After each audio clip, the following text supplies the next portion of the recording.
முடிஞ்சது. ஆனா நம்ம மாநில அரசாங்கம் முதலமைச்சர் அவர்கள்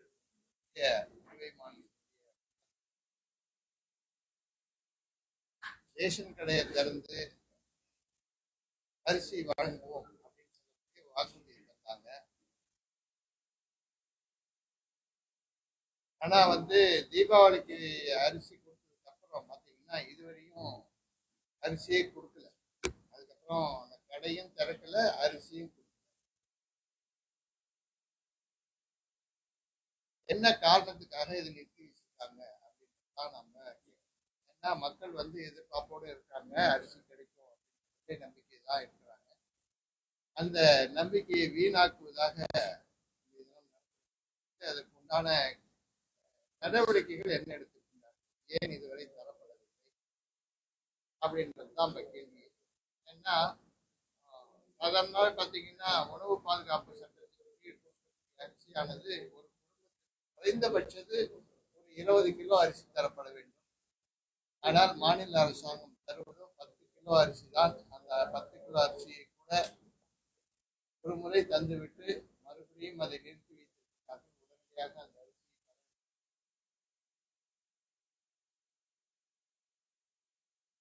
அதோட இல்லாம பாத்தீங்கன்னா ரேஷன் கடையே இன்னும் நிறைய இடத்துல திறக்காம இருக்கிறாங்க. அந்த ஊழியர்களுக்கு இன்னும் சம்பளம் போடாம இருக்கிறாங்க. அவங்க எந்த விதமான ஒரு ஊதிய பாதுகாப்பும் இல்லாமல் இருக்கிறாங்க. அவருக்காக இந்த அரசாங்கம் என்ன செய்திருக்கிறது என்பதுதான் ஒரு கேள்வியாக அதற்கு உண்டான நடவடிக்கை உடனடியாக எடுக்கப்படும். இரண்டாவது பாத்தீங்கன்னா வெள்ள நிவாரணம் இதுவரை பாத்தீங்கன்னா ஒரு வீட்டிற்கு 5000 ரூபாய் சொல்லக்கூடிய, ஆனால் அதிகமாக பாதிக்கப்பட்ட பகுதிகள், தண்ணீரில் மூழ்கிய வீடுகள் முழுமையாக பாதிக்கப்பட்டிருக்கக்கூடிய இடங்கள் எல்லாம் நிறைய இருக்கின்றன. அதற்கு உண்டான நிவாரணம் இதுவரை அறிவிக்கப்படவே இல்லை. வீடுகள் விழுந்தது, வீட்டுக்குள்ளே தண்ணீர் விழுந்தது, வீட்டிலே ஆளானது, இன்று பல்வேறு நிலைகள் இருக்கின்றன. ஆனால் இந்த அரசாங்கம் அதற்கு உண்டான எந்த விதமான ஒரு நடவடிக்கையும் இதுவரை தெரியும். அவர்கள் எப்பொழுதுமே தருகின்ற 5000 ரூபாய் தந்து விட்டோம் என்று சொல்லி இருக்கிறார்கள். இது பொதுவாக தரப்பட்ட விஷயம் என்று சொல்ல வேண்டும். ஆனால் அங்கு வேலையை செல்ல முடியாதவர்கள், வேலை செய்ய முடியாதவர்கள், அந்த நேரத்திலே பாதிக்கப்பட்டவர்கள் என்ற பொதுப்படையான முறையிலே நிவாரணம் அளிக்கப்பட்டது. ஆனால் முழுமையாக பாதிக்கப்பட்ட மக்களுக்கு இதுவரை நிவாரணம் தரப்படவில்லை. அதற்குண்டான கணக்கெடுப்பு கூட இவர்கள் நடத்தவில்லை.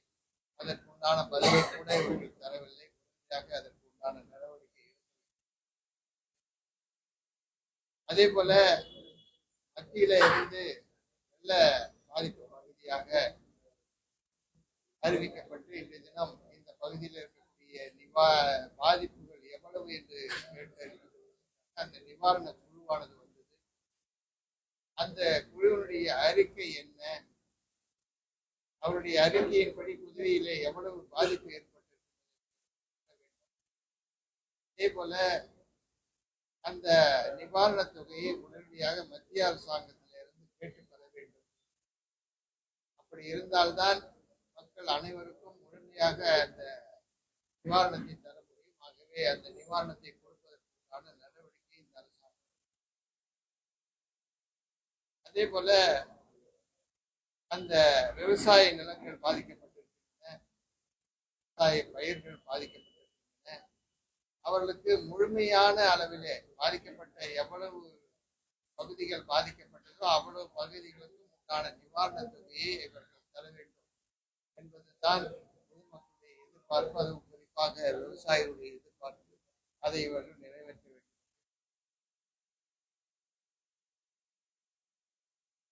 அப்புறம் பாத்தீங்கன்னா இந்த இடஒதுக்கீடு, அதாவது கவர்மெண்டுடைய வேலை வாய்ப்பிலே கடந்த 6 மாதங்களாக நடந்த பணி ஒதுக்கீடுகள் இதுல பணி அமைப்புகளிலே இடஒதுக்கீடு சரியான முறையிலே அமல்படுத்தப்படவில்லை. எல்டிசி ஆகட்டும் மற்ற ஆகட்டும் சரியான முறையிலே இடஒதுக்கீட்டை இவர்கள் கடைபிடிக்கிறார். குறிப்பாக எம்பிசி இடஒதுக்கீடு, அதே போல இஸ்லாமிய சகோதரர்களுக்கு உண்டான இடஒதுக்கீடு, மீனவ சமுதாயத்தினுடைய இடஒதுக்கீடு, இந்த அமைப்பில் இருக்கக்கூடியவர்களுக்கான இடஒதுக்கீடு அதன் மீது ஒரு விசாரணை நடத்த வேண்டும். அந்த இடஒதுக்கீட்டில் பாதிக்கப்பட்ட எல்லோருக்குமே நியாயத்தை வழங்க வேண்டும். ஏனென்றால் எம்பிசியிலே கூட அவர்கள் சரியான முறையில இடஒதுக்கீட்டினுடைய கடைபிடிக்கவில்லை, அதற்கு உண்டான உண்மையான சதவீதத்தை தரவில்லை. அதே போல இஸ்லாமிய சகோதரர்களுக்கு மீனவ சகோதரர்களுக்கு உண்டான இடஒதுக்கீட்டை அவர்கள் தரவில்லை, அதை கடைபிடிக்க வேண்டும். என்றால் வருகின்ற இந்த பணியிடங்கள் நிரப்புவதிலே அது போன்ற குறைபாடுகள் வராமல் இருப்பதற்குண்டான முழுமையான அறிக்கையை தர வேண்டும். இந்த இடஒதுக்கீடு கிடைக்காமல் இருந்ததற்கு உண்டான காரணத்தை கண்டறிவதற்கு ஒரு விசாரணையை நடத்த வேண்டும். அப்புறம் பாத்தீங்கன்னா அந்த சாராய ஆலை, இந்த சாராய ஆலையை அனுமதி தந்திருக்கிறார்கள் என்று கூறப்படுகிறது. அதன் மீது முழுமையான ஒரு விசாரணை அமைக்கப்பட வேண்டும். அந்த விசாரணையின் மூலமாக இவர்கள் தந்த அந்த அனுமதியை முழுமையாக விசாரணை செய்து அதன் மீது நடவடிக்கை எடுக்கும். இல்லை என்று சொன்னால் டெல்லியில் இருக்கக்கூடிய கேஜ்ரிவால் அவர்கள் முதலமைச்சராக இருந்த கேஜ்ரிவால் அவர்களுடைய குற்றச்சாட்டிற்கு எப்படி பதில் சொல்ல வேண்டிய இடத்துல வந்திருக்கிறார்களோ அதே போல இங்கு இருக்கக்கூடியவர்கள் பதில் சொல்ல வேண்டியிருப்பார்கள். ஏனென்றால் நாங்கள் அதை நீதிமன்றத்திற்கும் எடுத்து செல்வதற்காக இருக்கின்றோம். இதன் மீது முழுமையான விசாரணை வேண்டும், சிபிஐ விசாரணை வேண்டும் என்பதற்கான நடவடிக்கைகள் இவர்கள் நிறுத்தவில்லை என்று சொன்னால் நிச்சயமாக நீதிமன்றத்திற்கு முழுமையான விசாரணையை உண்டாக்குவதற்கான நடவடிக்கை. ஏனென்றால் மத்தியில் இருக்கக்கூடிய டெல்லி அரசாங்கத்திற்கும் புதுவை அரசாங்கத்திற்கும் மாறுபட்ட தீர்ப்பினை தருகின்ற இந்த பாரதிய ஜனதாவுடைய இரட்டை நாடகம் என்று சொல்ல வேண்டும். டெல்லியில் இருக்கக்கூடிய கெஜ்ரிவால் அரசாங்கத்திற்கு தினம் விசாரணை செய்கின்றார்கள்.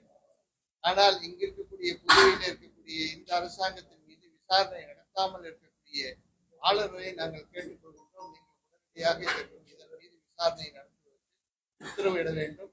சிபிஐ இடத்துல அதை ஒப்படைக்க வேண்டும்.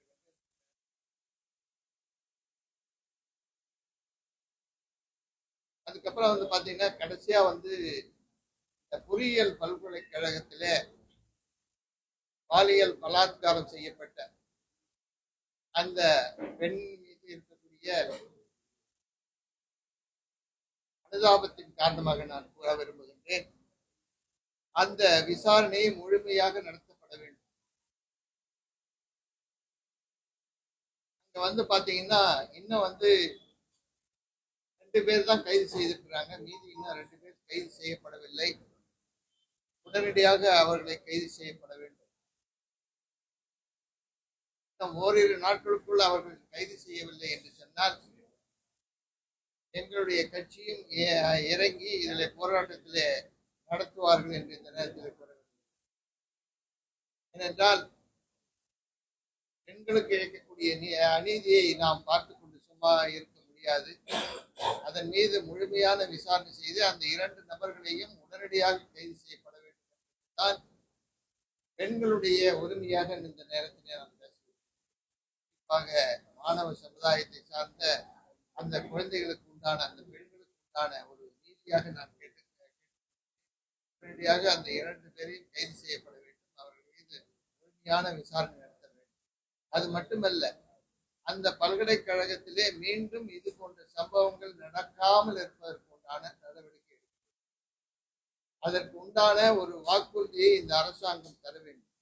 ஏனென்றால் இதுவரை முதலமைச்சரோ அல்லது கல்வி அமைச்சரோ அல்லது காவல்துறை அமைச்சரோ இது சம்பந்தமான எந்த விதமான பதிலையும் தராமல் இருந்து கொண்டிருக்கிறார்கள். எப்படி ஆர்த்தியினுடைய அந்த குழந்தை ஆர்த்தியினுடைய சம்பவத்துல எப்படி இருந்தார்களோ அதை போலவே இந்த பெண்ணின் இந்த மாணவியின் மீது நடத்தப்படுகிற இந்த பாலியல் பலாத்காரத்தினுடைய செயல்பாடுகளை காட்டுகின்றார்கள். ஆகவே இதை நாங்கள் வன்மையாக கண்டிக்கின்றோம். இதன் மீது நடவடிக்கை எடுக்க வேண்டும் என்று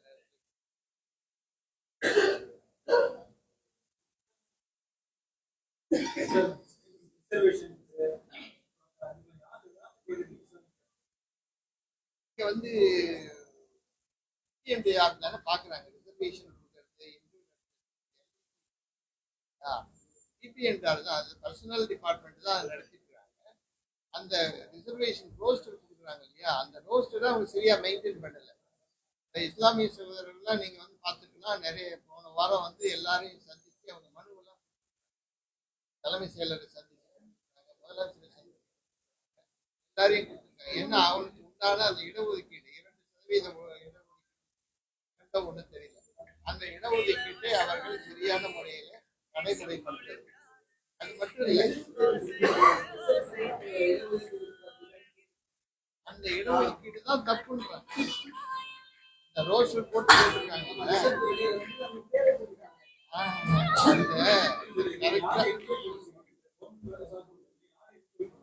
அதாவது ஆளுநரோ இல்ல முதலமைச்சர் தான் பண்ணணும். அரசாங்கம் இவங்க தானே, இவங்கதான் சரியா இருக்குதான்னு பார்க்கணும். இவங்க பார்க்கல. இப்ப கவனத்துக்கு கொண்டாடுறாங்க. அது நடந்துதான் இல்லையான்னு சொல்லணும். இல்ல, பாதிக்கப்பட்டவர்கள் ஒரு மனுவை கொடுக்குறாங்க. அந்த மனுவின் மீது நடவடிக்கை என்னன்றது சொல்லணும் இல்லையா? அதுதான் நம்ம கேட்கணும். ஆமா,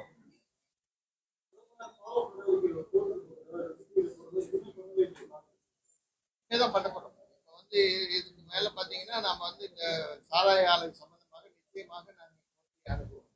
இவங்க வந்து சரியான இவங்க சரியா பண்ணலன்னா நாங்க கோர்ட்டுக்கு அணுகி மீது சிபிஐ விசாரணை கூறுவோம். அதே மாதிரி பாத்தீங்கன்னா இந்த ரெஸ்டோ பார் மீதும் நாங்க வந்து விசாரணைக்கு போறோம். என்ன காரணம்னா இந்த அளவுக்கு ஒரு மோசமான ஒரு நிலை, எவ்வளவு நாள் வேணாலும் இது பண்றாங்க. முதல்ல அந்த ரெஸ்டோ பார்ல இருக்கக்கூடிய பொருட்களுக்கு உண்டான வரியை ஒழுங்கா செலுத்துறாங்கன்னாவே கேள்விக்குரிய. அதை பார்க்கறதுக்கு கூட இவங்களுக்கு அதிகாரிகள் கிடையாது. இதுதான் இங்க இருக்கக்கூடிய நிலைப்பாடு. ஆகவே இது இந்த இரண்டு சம்பந்தமாக நிச்சயமாக நாங்கள் உயர்நீதிமன்றத்தை அணுகிறோம்.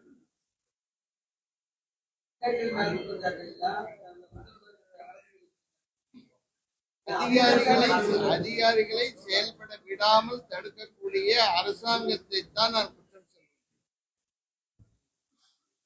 இதே போல குற்றம் செய்யக்கூடிய அதிகாரிகளுக்கு உறுதுணையாக இருக்கக்கூடிய அமைச்சரவை என்று சொல்ல வேண்டும். இதன் மீது நடவடிக்கை எடுக்க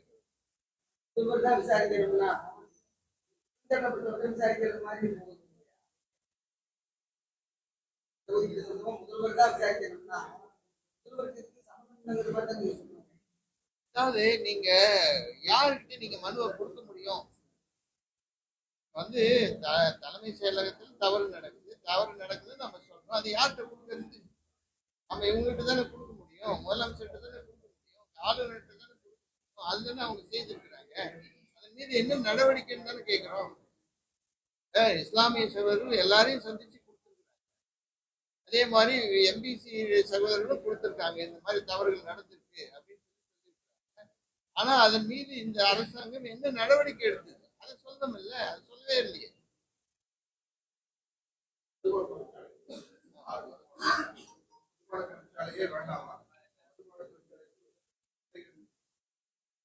இதுல வந்து முறைகேடு, இதுல வந்து முறைகேடா கொடுத்துருக்காங்க. இப்ப வந்து முதல் கேள்வியே தேவையா, இரண்டாவது கொடுத்ததில் முறைகேடு. இதுதான் இந்த ரெண்டு இஷ்யூ தான்.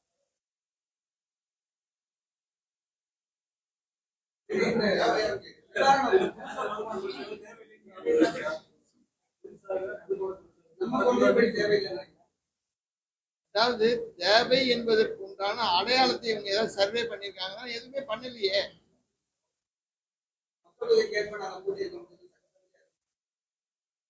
அது வந்து சாராய தொழிற்சாலையை சொல்லுங்க. அவர் சொன்னது மதுபான கடைகளை தான் சொன்னார். மதுபான கடைகளுக்கு தான் அது மாதிரி சொன்னார். சாராய ஆலைக்கு அது சொல்லுது.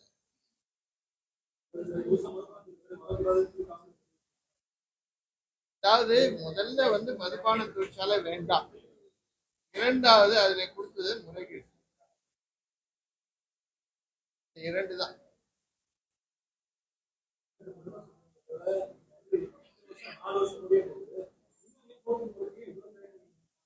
இந்நேரம் வரையும் அவங்க கொடுக்கல, பர்மிஷன் கொடுக்கல. இதான் போக்குறோம் நாம. என்னன்னா 4 வருஷம் இருக்குது,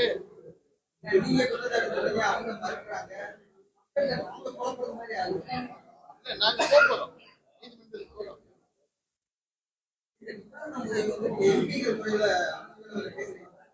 நான் மக்களவையில நான் பேசியிருக்கேன். இதை சம்பந்தப்பட்ட முறையில பாராளுமன்றத்துல நான் பேசியிருக்கேன். இந்த மாதிரி குழு அனுப்புனீங்க, குழுவுடைய அறிக்கை என்ன, அறிக்கை மீது தரப்படும் நிவாரணம் எவ்வளோ, என்ன கொடுக்க போறீங்க அப்படின்னு சொல்லி நான் பாராளுமன்றத்துல பேசியிருக்கிறேன். அதுக்கப்புறம் ஃபாலோ பண்ண வேண்டியது இவங்க தானே. பாராளுமன்ற கூடும்போது தான் நாங்க பேசியிருக்கேன். எங்களுக்கு பதிலே வரலையே,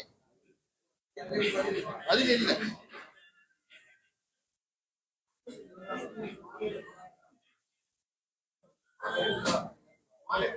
ஆமா, இதுன்னு சொல்ல முடியும்.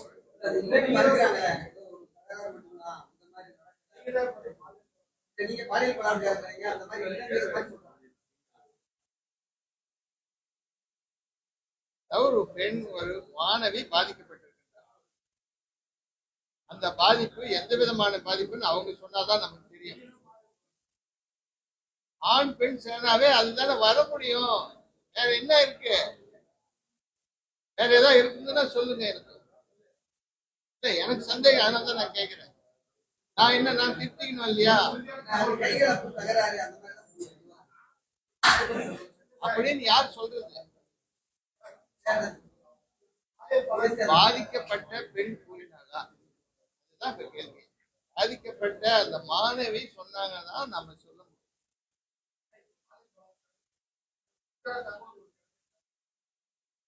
என்ன சொல்ல முடியும்? அது வேற என்ன வார்த்தை சொல்ல முடியும்? நீங்க எப்படி எடுத்துக்கனாலும் எடுத்துக்க, ஆனா பாதிப்பு அந்த குழந்தைக்கு இருக்கு இல்லையா? அந்த மாணவிக்கு பாதிப்பு ஏற்பட்டிருக்கிறது. அந்த பாதிப்பு உண்மைதானே? அதாவது பாலியல் பலாத்காரம்ன்றதே ஒரு ஜுடிஷியல் வேர்டு. அதாவது பாலியல் பலாத்காரமே ஒரு ஜுடிஷியல் வேர்டு. அதை எப்படி வேணாலும் நீங்க இன்டர்பிரேட் பண்ணலாம். ஆனால் ஒரு மாணவி பாதிக்கப்பட்டிருக்கிறார். நீங்க சொன்னதாக போட்டுங்களா? அதனால என்ன இருக்கு? பாலியல் பலாத்காரம் சொல்லுவோம். அவங்க வேணா இல்லைன்னு சொல்லிட்டு அந்த 2 நபர்கள் 4 பேர் பேரு குற்றச்சாட்டு. முதல்ல 4 பேர் பேரு குற்றச்சாட்டு. 2 பேர் தான் கைது பண்ணிருக்காங்க. 2 பேர் ஏன் கைது பண்ணல? அவங்களே அரெஸ்ட் பண்ண வேண்டியதானே? 2 பேர் தானே பண்ணிருக்கீங்க.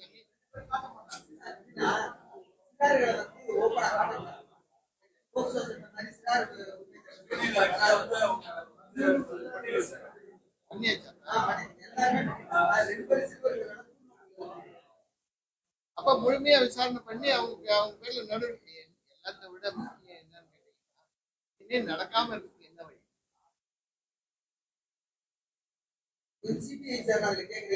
சிபிஐ எல்லாம் வேணாம், உடனே அரெஸ்ட் பண்ணி எல்லாத்தையும் எல்லாத்துக்கும் சிபிஐ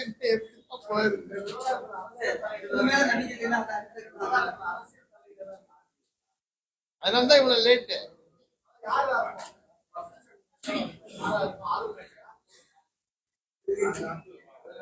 காவல்துறை தான் இதுக்கு காரணம்.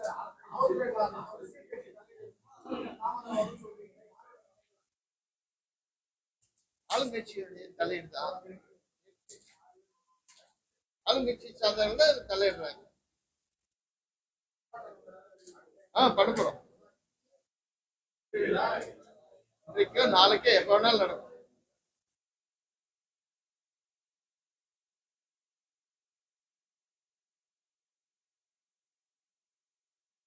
என்ன ஒண்ணு, நாங்க சவுக்கு எடுத்து அடிச்சுக்க மாட்டோம்.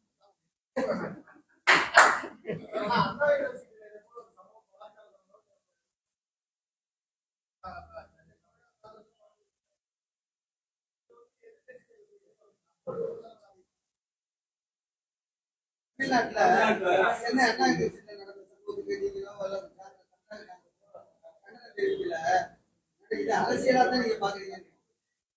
நான் ஒரு மாணவியா தான் பாக்குறேன். அந்த இடத்துல அங்க இருக்கக்கூடிய நம்மை போன்ற நம்மளுடைய குழந்தைகள் அங்க இருந்து எப்படி இருந்தா எப்படி இருக்குமோ அதுதான் நான் பாக்குறேன்.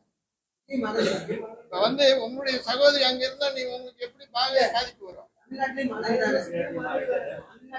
பாண்டிச்சேரி சகோதரிப்பா, நம்ம பாண்டிச்சேரியில இருக்கோம், பாண்டிச்சேரி தான் பேசணும்.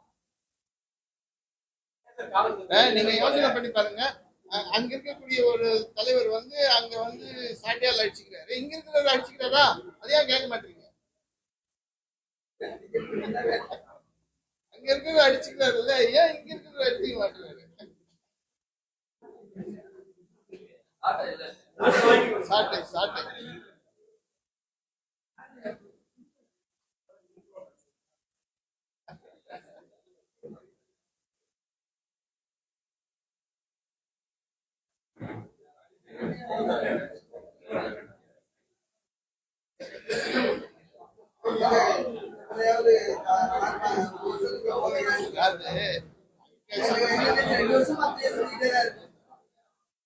நீங்க அரசியல் கட்சியில இப்படிதான் பண்ண முடியும். என்ன அதிகாரம் அவங்ககிட்ட இருக்கு.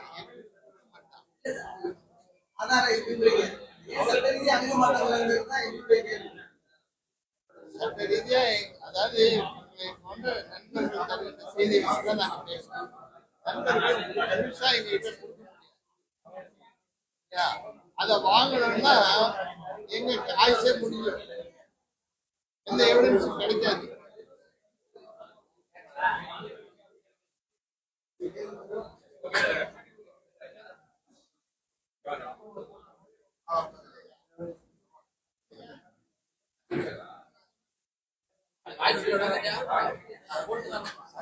சொல்லிட்டேன், ஃபாலோ பண்ணுறாரு. நீ அங்க போயிடு, போய் பாரு. நாங்க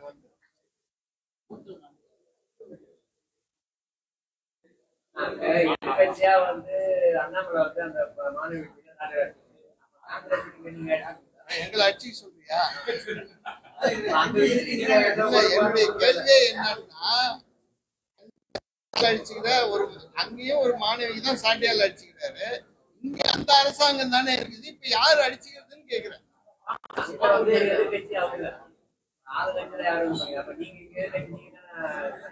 பாப்போம், இல்லைன்னா வேற ஏதாவது வழி பார்ப்போம்.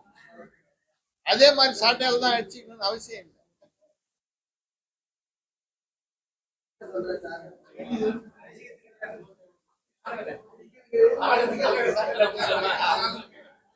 இவர் என்ன கேக்குறாரு? நீ அடிச்சிட்டியான்னு